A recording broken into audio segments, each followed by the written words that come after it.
තරග 270කට සහභාගී වෙච්ච දක්ෂ ශ්‍රී ලංකා නායකයා ලෝක කුසලානේ ශ්‍රී ලංකාවට ගෙන ආපු නායකයා.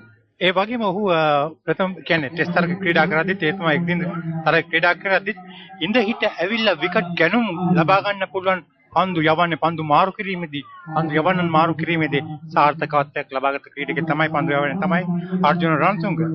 කවුරුත් හිතන්නේ නැහැ මොහොත විකට් ලැබෙයි කියලා. නමුත් ඔහු විකට් ගන්නවා.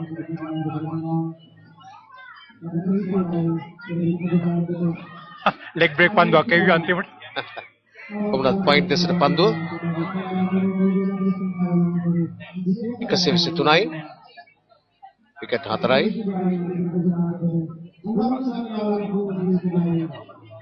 අර්ජුන ෆුල් ටොස් පන්දුව එය ලකුණු 4ක් විය හැකි ලකුණු 4යි එනින්ම ෆුල් පහර එල්ල කරන්නේ මිඩ් විකට් දෙසට ෆුල් චන්දනයේ සඳහා යොමු වන්නේ 127යි ඒ තවත් පන්දු 9ක් ඉතුරු වෙලා තිබුණා මම හිතන 6 පාරවල 4 පාරවල අවශ්‍ය කරන වෙලාවයි මේ වෙලාව. නැවතත් උඩ පන්දුවක් රැකගත්තා. අසංග ගුරුසිංහ අතේ රැඳුනද එහෙම නැත්නම් අපි බලමු. පන්දුව යන දිශාවට පාවී ගියා. අත දැම්මා ලොකු අත්ලක් තියෙන ඒක නිසා අහු වුණා. මෙන්න බලන්න. තාමෙනා පන්දු නෑ අල්ලගත්තා. ඔව් හිටපු තැනටමයි පන්දු ආවේ. ඒ නැති වුණත් ඒ කාලෙත්ම ඔහු ඉතාම දක්ෂාන්දමි පන්දු රැක කෙනෙක් අසංක ගුරුසිංහ. ඒ කුපසාන්ත දෙවියන 25කට පන්දු 12කට මොන දිලා 4 පාරවල් 2යි 6 පාරවල් 2යි 124 5යි. விக்கெட் வீழ்த்தப்பட்டு இருக்கிறது. எரிக் குபசாந்த் 12 பந்து வீச்சுகளிலே 2 பவுண்டர்கள் 2 சிக்ஸர்கள் அடங்கலாக ஆட்டமிழந்து செல்கிறார். 25 ஓட்டங்களை பெற்றார்.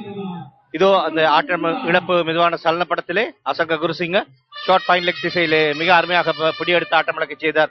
அணித்தலைவர் அர்ஜுன் ரணதுங்க வீசிய பந்து வீச்சிலே அவர் ஆட்டமிழந்தார். 127 ஓட்டங்களுக்கு 5 விக்கெட்டுகள் 19வது ஓவர் நடைபெற்றுக் கொண்டிருக்கிறது. ස්ක්වයර් කට් පහර එක ලකුණක් ලබා ගන්නවා පන්දුව රැක්කා පොයින්ට් කලාපයේ සිට නැවතත් ගුරුසිංහ අශෝක දසිල්ලා අලුත් ප්‍රතිකරු එකම ගුරුසිංහ පදිංචි වෙ ඉන්නේ ඕස්ට්‍රේලියාවේ වර්තමානයේ උඩ පන්දු රකින්න තාක්ෂණය ඔහු භාවිත කළේ කප් සිස්ටම් කියලා එකට කියන්නේ ඒ තත්ත්වය ඉල්ලීම බාර දීම ඉතාමත් හොඳ වේගවත් පහර දීමක් බේල් එකේ පමණයි පන්දුව වැදුනේ ඉල්ලීමක් කරා නමුත් විනිසුරුවා කිව්වා දැවීමක් නොවේ කියා ඉතාමත් හොඳ ආපසු විසිකිරීමක් එල්ලේ හොඳයි මාව බේරලා ඕන දෙයක් කියලා අර්ජුන අයින් වුණා පන්දුව විකට් වැදුනා ඕවර් 19 ලකුණු 130යි විකට් 5යි ප්‍රථම පන්දු තුනකින් ප්‍රථම ඕවරේ ප්‍රථම පන්දු තුනකින් විකට් ත්‍රිත්වයක් ලබාගත් ක්‍රීඩකයා පන්දු යවන්න බංග්ලාදේශයට එරෙහිව ලෝක කුසලාන තරගමාලාවේදී චමින්ද වාස් ඒ පළවෙනි ඕවරේ අන්තිම පන්දුවට තෝ විකට්වක් ලබා ගත්තා. බලමු අලුත් ප්‍රතිකරු සංජීව වීරසිංහ පිටකරුවා සංජීව වීරසිංහ අනිවාර්ය වයිට් පන්දුවක් 131යි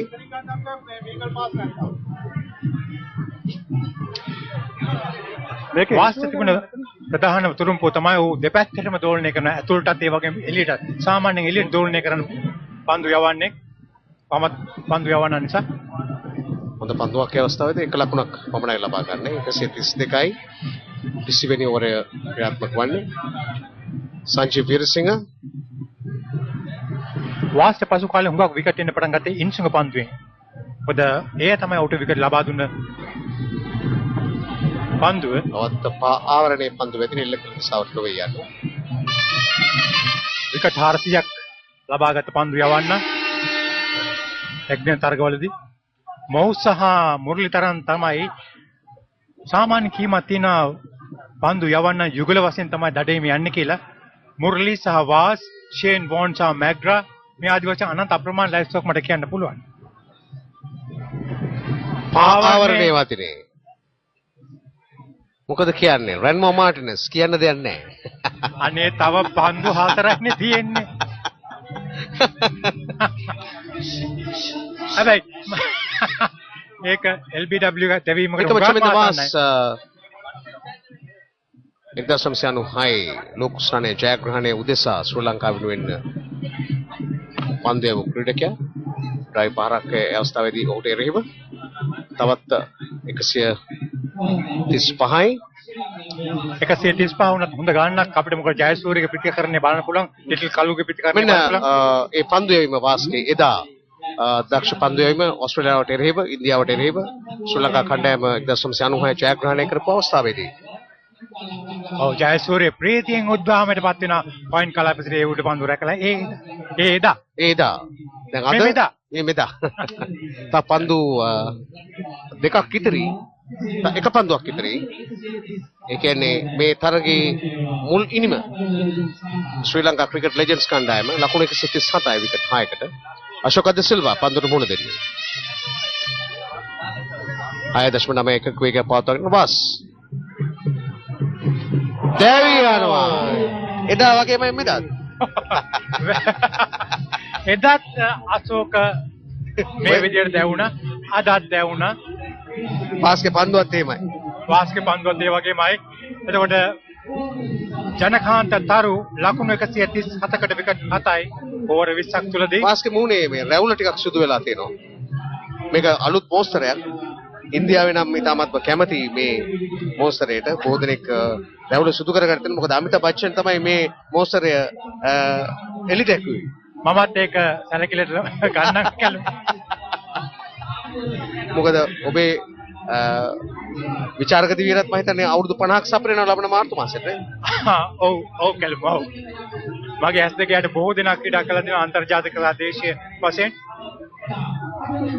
ලකුණු බින්දුවක් ලබා ගත්ත ළමයි බොහොම කැමති අශෝකට අනිවාර්යෙන් විශ්ව විචාරකය වශයෙන් අපි සතුටටපත් වෙතු විනිශ්චයකාරවරයෙකු වශයෙන් සෑහෙන දශකයක් වෙන්න පුළුවන් නිසා මෙන්න ශ්‍රී ලංකා ක්‍රිකට් ලෙජන්ඩ්ස් කණ්ඩායමේ ලකුණු පූර්ව පාලතය වෙත්තමුණි සහ දේවප්‍රිය ඉතාමත් හොඳ ආරම්භයක් ලබා දුන්නා ලකුණු 45ක ආරම්භයක් පළවෙනි විකට් සඳහා ඊට පස්සේ නිරන්තරයෙන් විකට් වැටෙන්න පටන් ගත්තා චාමර ලකුණු 23ක් ලබා දුන්නා හේමන්ත වික්‍රමරත්න 30යි ඊට පස්සේ එරික් කුපශාන්ත පන්දු 12කින් ඉතා ඉක්මන් ලකුණු 25ක් ලබා ගත්තා ලකුණු 134 විකට් 7යි ක්‍රිකට් ශූරයන්ගේ කණ්ඩායම පන්දු යැවීමේදී අර්ජුන රන්තුංග පන්දු යවන්නන් 8 දිනක් පාවිච්චි කරා විකට් දෙකක් වාස් ලැබුණ ලකුණු 21කට එක විකට් බැගින් චන්දනාත් උපුල් චන්දනාත් ඒ වගේම ජයසූරිය පන්දු යැවීමෙන් දක්ෂකම් පෑවා ලකුණු 6කට විකට් එකයි අන්තිමේදී අර්ජුන රන්තුංග ලකුණු 9ට විකට් එකක් ලබා ගත්තා. இப்போது முதலாவது அணிக்கான 20 ஓவர்கள் நிறைவு பெற்றுள்ளன. ஸ்ரீலங்கா கிரிக்கெட் லெஜண்ட் அணியினர் மொத்தமாக தமக்குரிய 20 ஓவர்களிலே 7 விக்கெட் இழப்புக்கு 137 ஓட்டங்களை பெற்றிருக்கிறார்கள். அணியின் தலைவர் சித்தார்த் வெத்தமணி உங்களுக்கு ஞாபகம் இருக்கும் 84ஆம் ஆண்டு අලිතයි යම් කිසි දෙයක් කියන්නද? නෑ කමක් නෑ. තාමත් හොඳ ලකුණු සංඛ්‍යාවක් තියෙනවා. ඔව්. சித்தார்த் வெத்தமணி 84ஆம் ஆண்டு லோர்ட்ஸ் மைதானத்திலே மிக அலங்காரமாக செஞ்சுரி பெற்ற அந்த வீரர் தலைமையிலான இந்த அணி மிக அருமையாக 137 ஓட்டங்களை பெற்றுள்ளது. அவர் ரன் அவுட் முறையிலே 16 ஓட்டங்களோடு ஆட்டமிழந்தார். ஹேமந்த் தேவப்பிரிய 30 ஓட்டங்களோடு ஆட்டமிழந்தார். உப்புல் சந்தன வீசிய பந்து வீச்சிலே அவரிடமே பிடி கொடுத்து அவர் ஆட்டமிழந்தார். சாமர சில்வா ரிட்டையர் அவுட் என்ற முறையிலே அவர் 23 ஓட்டங்களை பெற்ற நிலையிலே வெளியேறினார். ஹேமந்த் விக்ரமரத்ன மிக அருமையாக 28 பந்து வீச்சுகளிலே 30 ஓட்டங்களை பெற்று சன ஜெயசூரிய வீசிய பந்து வீச்சிலே போல்டு செய்யப்பட்டு ஆட்டமிழந்தார். பிரெண்டன் குறுப்பு உங்களுக்கு ஞாபகம் இருக்கும் 87ஆம் ஆண்டு முதலாவது டெஸ்ட் போட்டியிலேயே அவர் இரட்டை சதம் பெற்று தொடர்ந்து 5 நாட்களும் காட்காப்பை கட்டியிருந்த ஒரே ஒரு வீரர் என்ற சாதனையை படைத்த வீரர் 200 ஓட்டங்களையும் பெற்று ஆட்டமிழக்காதிருந்த வீரர் இன்று 2 ஓட்டங்களையும் பெற்று ஆட்டமிழந்தார். ரன் அவுட் முறையிலே எரிக் பசாந்த மிக அருமையாக 12 பந்து வீச்சுகளிலே 2 சிக்ஸர்கள் 2 பவுண்டரிகள் அடங்கலாக 25 ஓட்டங்களை பெற்று 86ஆம் ஆண்டு 96ஆம் ஆண்டு உலக கிண்ணத்தை வென்று தந்த அணியின் தலைவர் அர்ஜுன் ரணத்துங்க தலைமையிலான அணி அவர் ரணத்துங்க அவருடைய விக்கெட்டை கைப்பற்றினார். அதே போன்று 7 விக்கெட் இழப்புக்கு 137 ஓட்டங்கள் பெறப்பட்டிருந்தன. பந்து வீச்சை பொறுத்தவரையிலே சமிந்தவாஸ் மற்றும் உப்புல் சந்தன மற்றும் மிக சிறப்பாக பந்து வீசியவர்கள் வரிசையிலே உப்புல் சந்தன மற்றும் சமிந்த வாஸ் ஆகியோர் தலா 1 விக்கெட் வீதம் கைப்பற்றினார்கள். எனவே வெற்றி இலக்கான 138 ஓட்டங்களை இன்னும் சொற்ப வேளையிலே அர்ஜுன ரணதுங்க தலைமையிலான அணி பெறுவதற்கு இன்னும் சொற்ப வேளையில் இங்கே ஆடுகளம் நோக்கி வர இருக்கிறது. Haritha. So this is the Sri Lankan players of that victorious team handing over bags.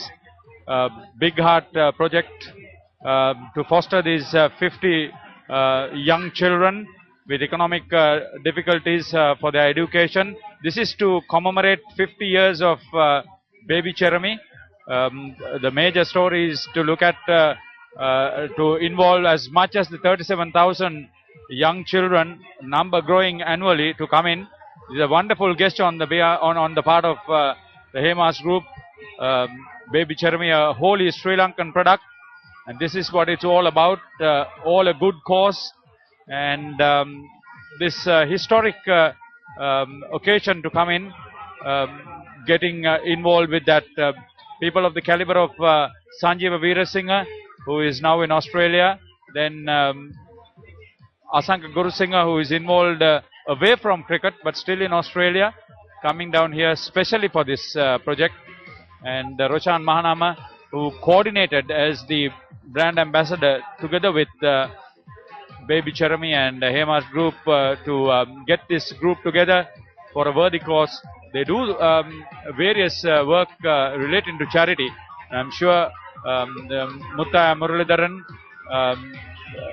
Kumar Dharmasena, for various reasons, who are not here, will be looking forward to seeing the bigger picture.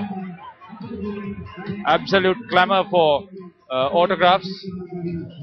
That's what it's all about. Little Kalu is Sri Lanka A coach, apart from having his Kalu's hideaway in Walavegama. Wonderful place. He's into the leisure sector. Roshan Mahanama, that's the man who's did all that. We'll take a short break and come back with more live action from the NCC.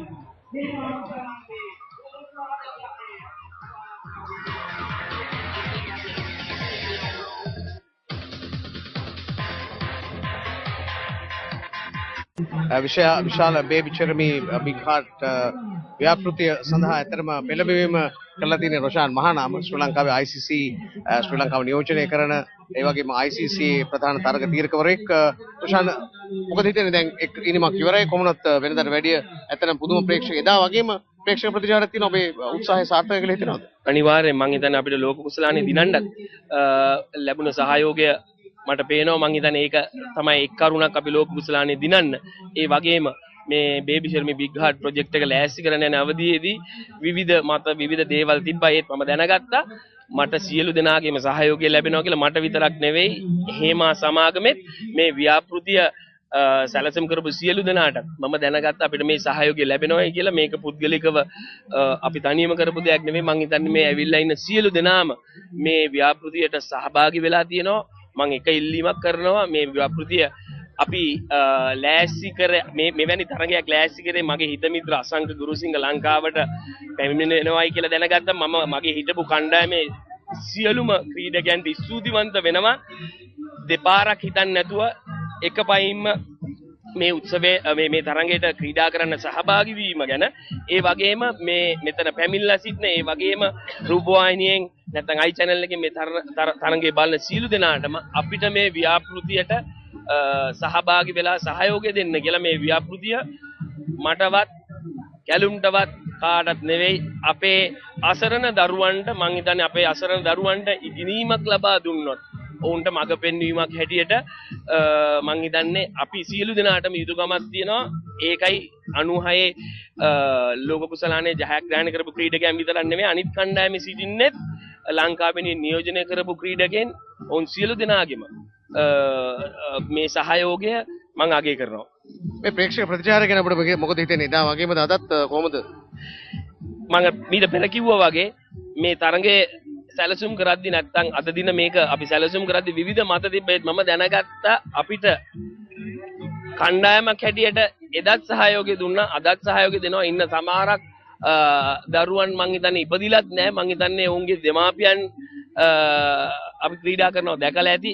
ඔවුන්ගෙන් වචනෙන් දැනගෙන මෙතනට පැමිණලා අපිට උදව් කරනවා වගේම මං හිතන්නේ මේ බේබි සර්මි බිග් හાર્ට් ප්‍රොජෙක්ට් එකට සියලු දෙනාම සහයෝගය වෙලා අපිට උදව් කරනවා කියලා කියන්න පුළුවන්. දැන් රෂාන්